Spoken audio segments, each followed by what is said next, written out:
Hello there, hi, I'm Harriet Minter, and this is the Be Your Own Boss with Franchising series that I've been running for the past few weeks.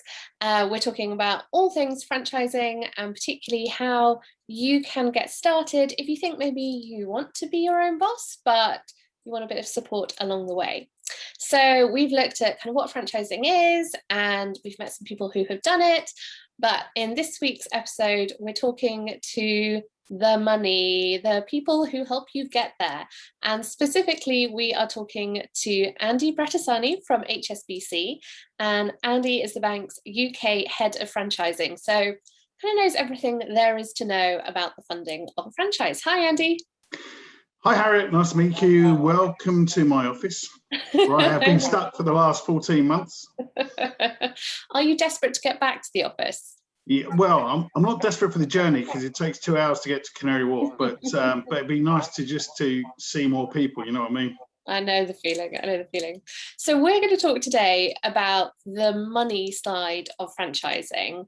And one of the things that I wanted to kind of, I guess, get started with you is really just understand what your role and the bank's role is when it comes to supporting would-be franchisees. So I'll go back. We've had a franchise team, sector team, specialist team for over 30 years in HSBC. It's one of those things that I inherited from some brilliant leaders that we've had in the past, and it's been a really successful business. We've got over 9,000 clients. In fact, we put last year in the middle of a pandemic was the most clients we've ever put on, 965 in a year. So it's quite interesting. My team's role. We are bankers and we do the obvious thing like we lend money, but my team's role is almost like a consultancy to work with prospective franchisees and franchisors to make sure we deliver the best solution for all parties. Do you know, when someone starts down the road of setting up their own business, it's a really brave decision. And actually, you know, approaching a bank can be quite scary, but actually, I feel my team almost like the middlemen were one of the first port of calls to give them that reassurance and the brand resilience that we have to make them feel more comfortable that decision making is relatively easy. So I love that you said there it's about kind of giving them the reassurance, because I spoke to Ruth Brown at Home Instead a few weeks ago, and one of the things she said is that actually banks sometimes look more favourably on franchisees than they do just on people starting their own business. Is that correct? So statistically, a franchise business is more likely to succeed than a brand new start business. If you think about it, you're not reinventing the wheel. You've got a local partner working for a national brand and you're making the wheel run as efficiently as possible. So it's already a proven business model. So that's why we're so confident in funding franchisees, because at the end of 5 years, 90% of franchisees are still trading. Well, they're still profitable. Actually, they're profitable. More than 90% will still be trading. So our book has proven to be, you know, more secure on franchise lending than it has traditional startup businesses. Are all franchises equal though? Like, is it, you know, 90% is a great return, so I guess it means they're all pretty secure, but are there some which you're like, okay, we feel a bit more confident in that than in others? So we do our due diligence on brands. So you think in the UK there's about 1,000 franchise systems. As a bank, we deal with 225, 230.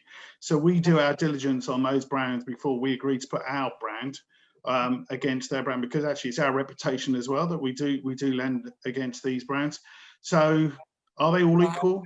Probably not. But actually, we do our diligence to make sure that we're dealing with the brands that we want to deal with, that who have the best chance for success. And actually, once we start dealing with these brands, the history tells us that we're making the right decision. That's really nice.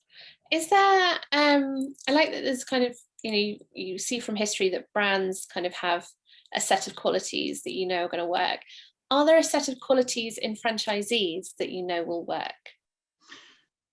So that's where, so we'll do the diligence on the franchisor's recruitment process. So we build the trust in the franchisor, okay, that their recruitment process is got all the bells and whistles to have the best chance for success. So then when you do your first deals with a new franchisor, you are taking that risk, that actually everything is right. But then you build a profile. So I'll take sort of probably the most famous burger brand. We've got 105 of their franchisees bank with us. So we have a profile going back 15 years of never having lost a penny on that brand. But you go through from domiciliary care to dancing to swimming lessons to gyms, you know, you can see the track record from those brands. So the longer we deal with them, you know, we're not just looking forward, we're looking back. So then we have the trust that their franchisees they recruit are made of the right stuff to be successful. So we know kind of when you go to a bank to ask for money, there are always little tips and tricks that if you know them, you're more likely to get the cash. What are some things that potential franchisees should think about before they speak to you? So I always say, speak to us early, speak to my team early, because we're bankers, but we're not the bank managers that run the franchise book. So we have those as well. So we will give you those hints and tips, and we have the brochures and everything to come with it. It's the obvious thing. There's obvious things that not rocket science. Like your business plan makes sense, your cash flows make sense, the dynamics of your business make sense. You know, you're not in the farmland trying to work. I don't know. I'm trying to think of a brand where there's no people around. You know, so does it all make sense? But this is where the beauty of franchising is, because the franchisor and the franchisee and ourselves will work together to make sense out of the business plan. So there's no hints and tips on, you know, what are the buzzwords that make us think, yes, you're the right person, because actually a lot of that we rely on the franchisors that we've done the diligence on to say they're the right people, because who am I to say who will make the best domiciliary care franchisee or the best dance teacher or the best, I know I wouldn't be the best dance teacher, but who would be the best, you know? So that's where we're relying on the franchisor to do their work. So, you know, I always say the biggest thing is just be transparent and never be afraid to ask us. People sometimes think, oh, I need an overdraft or I need a capital repayment holiday for the first year. The bank won't like that. That's the complete opposite from the truth. If that's what you need, ask us for it. And the one thing we hate is surprises. So the one thing you hate at bank is surprises. So make sure you get it all out there as soon as possible, and we'll work with you. I think that is excellent advice for actually anyone, but particularly anyone looking to think about franchising or approaching bank for a loan. Andy, thank you so much. Delivering us lots of wisdom in there. Andy Brattesani from HSBC UK, giving us some brilliant tips about if you're thinking about talking to your bank about becoming a franchisee, how to do it. I have one more in the series for you. We're going to be looking at getting started and the things you need to know. We've got the brilliant Imi from Home Instead will be talking just about that. And if you want, do go back and watch the other videos if you've missed them. We're talking to franchisees who've been there and done it and getting an overview on the whole process. All of that and how to be your own boss with franchising.